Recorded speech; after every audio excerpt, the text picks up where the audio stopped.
Rising from the sands of Coronado Island since 1888, the Hotel del Coronado has been a Southern California icon, a seaside playground for presidents, movie stars, and travelers chasing ocean breezes and golden sunsets. Founded by Elisha Babcock and Hampton Story, the Del was a marvel of its day, one of the first buildings in the world to be fully electrified long before much of San Diego even had power. But after nearly 135 years, even legends need a little restoration. When Blackstone acquired the property in 2017 and Hilton took over management under its curio collection, a massive $550 million revitalization began, one of the largest preservation projects ever undertaken at a U.S. resort. Now, 8 years later, that transformation is finally complete. We're visiting just 3 months after the grand reveal, staying in the heart of the original Victorian building, home to nearly 1,000 rooms and suites. The hotel's iconic turrets, birdcage elevator, and sweeping grand staircases still whisper of its Gilded Age past, beautifully refreshed for a new century of guests. Well, here we are standing in a very, and it was longer than that, long line to check in. It is 4 p.m., which is check-in time. They do have 2 weddings on this weekend. They do not have a Hilton Honors or Diamond dedicated line here, which is kind of... And we're just waiting to see how long this takes. It's moving pretty fast. Trying to successfully show the width of these hallways. You kind of lose it there because there's something that sticks out, but my gosh, this is amazing. So we are here at room 33095, third floor on the historic building. And when you take the birdcage elevator up, which is also a great experience, you make a right and you get to here. We're quite a ways down. She had a little trouble because they have 2 weddings going on this weekend, but she did find us an upgrade to a garden view king room because we just booked the base for the weekend. So Friday, Saturday night, very kind, and I will show you around the room. So here is a far view of the room, and there's Andy getting his birthday on with a gluten-free beer, Holiday. 40 years old, there you go, woo! We won't tell you how old he really is. And this is the bathroom, and I'm trying to show the size of it here. Usually historic rooms are really small, and this is huge. Like, it's big by today's standards, and it's well laid out, and they've just done a $100 million renovation on this or something. The lighting is great. Looks like it might be original tile, or else they've tried to stay in that style. I'm sure the subway tiles are not original, but it's nice. Big mirror over here in this sort of, I don't know, what was it, 1870s or something this was built? That style. The door sticks a little bit, so that's probably original or sticking with original, repainted, and it's got all the nice detail here on this little arch on the inside. The huge TV. Welcome, Andrew, Hilton Honors Diamond. And over here we have, sadly, in the U.S., you never get an espresso, and you don't at a property like this. I think that's pretty cheap. Should be. You've got your waters there and that kind of stuff. We have a fridge here that is not even shut. That's good. Jeez. I think they don't get good cleaners in San Diego, because I had this problem in the other place too. And shelving down there, wow, there is not much. And there's some drawers here. Do they have anything in them? Wow. Holy crap. So they don't even have a minibar in here. I find that strange. Am I missing something? No minibar. So literally just coffee and water. Wow. Coffee pods and condiments are in the drawer below. Maybe I did miss something. Let's see. Oh, okay, here we go.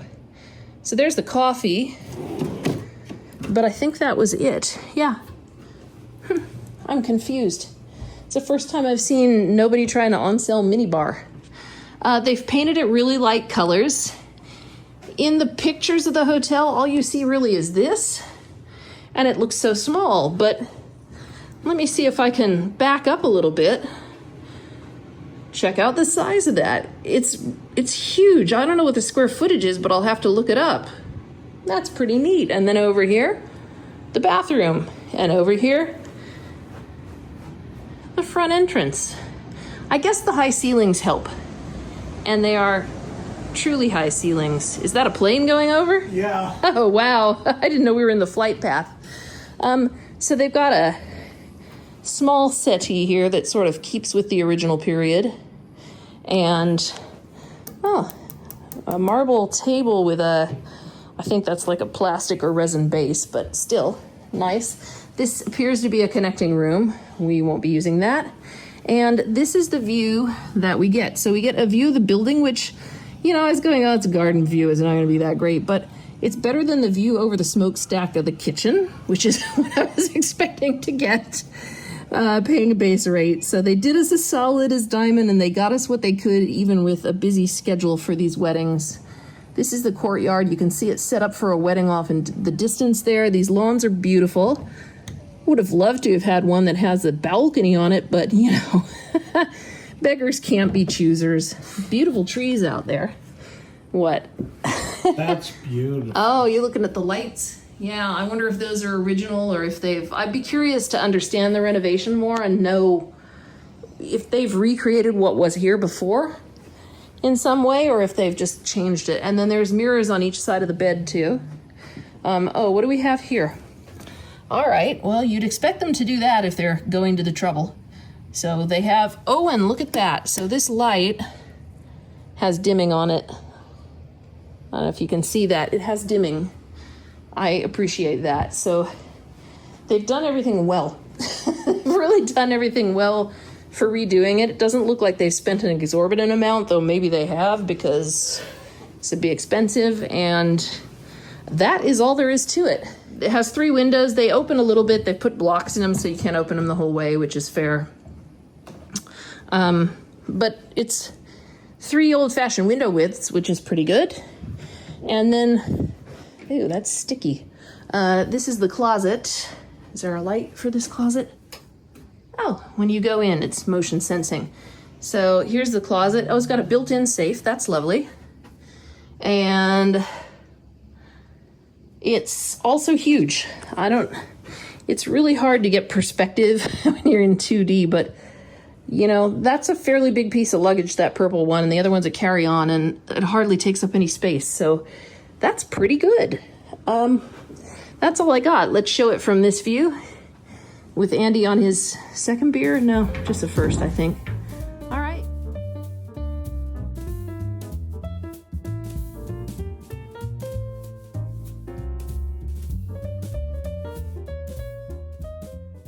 So this is the Birdcage. This is an open elevator, so it's just got like wrought iron around it.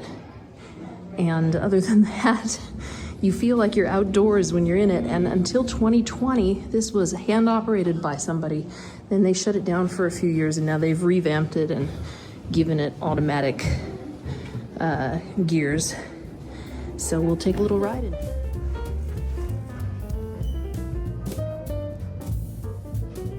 You can actually see the staircase that wraps around it going up, and when people are walking up and down the staircase, you can see them. It's hilarious. So here is the Birdcage elevator. We got lucky. It's empty, so these will be the new controls that they somehow managed to fit in here. It was Andrew's elevator, hand operated until 2020. Wow. And you can feel it. There's all this air behind it. It's really, that's a scary sound.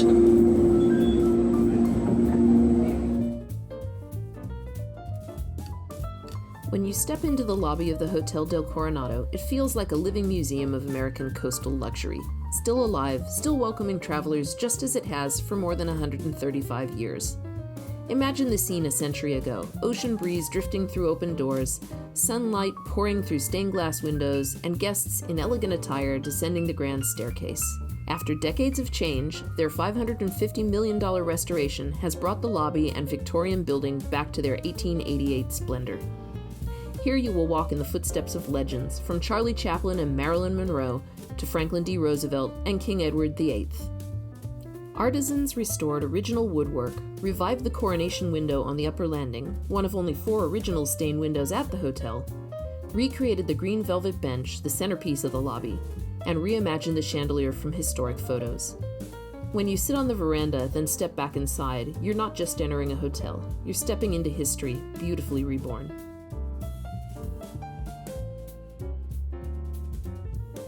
Once celebrated for its healing ocean waters, the Hotel del Coronado's beach now faces a harsher reality. Regular contamination advisories warn of bacteria drifting north from the Tijuana River, especially after the rain. The shoreline remains gorgeous, but the surf isn't always safe. Even though you can't safely swim here due to ongoing bacterial concerns, the Del's shoreline remains one of Southern California's most breathtaking backdrops. Weddings and events unfold across the Windsor lawn, while guests enjoy breakfast or oceanfront dining just steps from the sand. Inside, the historic Babcock and Story Bar with its massive mahogany bar and the open-air sun deck are iconic spots for sunset cocktails. And when night falls, the beach glows with private bonfires and s'mores. All the while, helicopters from the nearby Naval Air Station skim past the coastline, adding a uniquely Coronado bit of drama to the scene. These are the beach villas right here, and this is the historic part, and then the 1970s side is over there. That was our other option. These are the cabanas. They're underneath the sun deck and the pool. The cabana pool is somewhere right around here. These are pretty neat rooms. I'll note that they've put in all Astroturf all the time, so no more mowing lawns. Sure, that's going to save them a bundle. Probably a good plan. I just hate Astroturf. And you can see the turret behind that.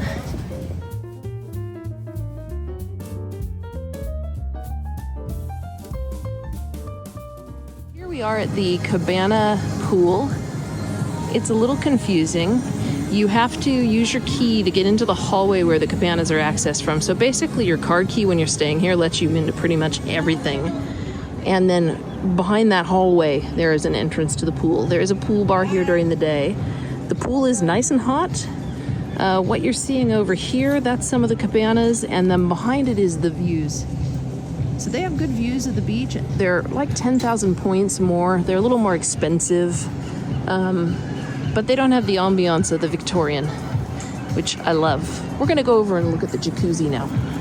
This is the jacuzzi. It's fairly big, so that's good news. Looks nice enough. Here comes Andy. Towels are nice quality. That's good to know. While all of the food outlets at the Del Coronado are pretty pricey, they do seem to have a pretty decent food and drink menu at the pool area, although we didn't get a chance to try it. Beyond the beach and the restaurants, the Del offers something truly special, the chance to explore its history firsthand. Guests can take a self-guided audio tour for $25 per person, or free if you're a Hilton Diamond member. With headphones on, you wander between markers as the story of the hotel unfolds. Famous visitors, architectural milestones, and more than a century of coastal legend. But if you're really lucky, you might snag a spot on one of the human-guided tours, including the hotel's famous haunted tour. We joined one ourselves for $35 per person, and it dives into the paranormal lore behind the property's most storied corners. According to the guides, levels 3 and 5 are the most haunted. We stayed on level 3, and while we didn't experience anything unusual, roaming the Victorian hallways at night definitely gives Winchester Mystery House vibes, full of nooks, crannies, and that unmistakable feeling that the past is still lingering just around the corner. So some final thoughts on this hotel. If you've got the money, come and stay. Hilton's done a great job of restoring it. It's very lively and fun around here. It's kind of like Vegas. Prices are also like high-end Vegas. And I speak as somebody who stays at Conrad's regularly. We're avoiding the buffet breakfast because they told us it fills up by 8:30 and you just gotta wait. and it just sounds like a crap fight to actually get breakfast, and it's $60 per person. A fruit cup in the little cafe is $14. Coffee was like $5 or $6. I think that was kind of normal, but it's just extremely expensive here, like on a new level. Guess they're trying to pay for the renovation. Having said that, you can see behind me, it's beautiful. Every room is different. Everybody's in a good mood. That part's good, but it is a little too people-y. They just opened 3 months ago after the renovations. So, final verdict, yeah, if you've got the money, stay here. If you don't want to spend a crazy amount, then don't stay here. I don't know what else to say. Thanks for watching. Like, subscribe, and dive into our other US and worldwide travel videos.